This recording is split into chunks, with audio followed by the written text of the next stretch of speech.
មរៀបខ្ញុំឃ្លាតស្នេហ៍ខ្ញុំទៅហើយកម្មកាយតាមមកឥតស្បើយកំរិតឲ្យព្រាត់ទីតីមិនគួរជឿថា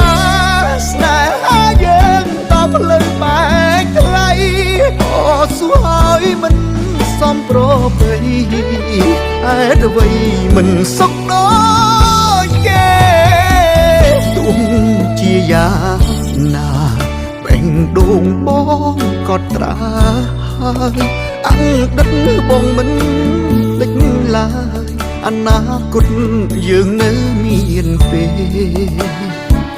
តែងជាចំរៀងច្រៀងបងអងផ្ញើ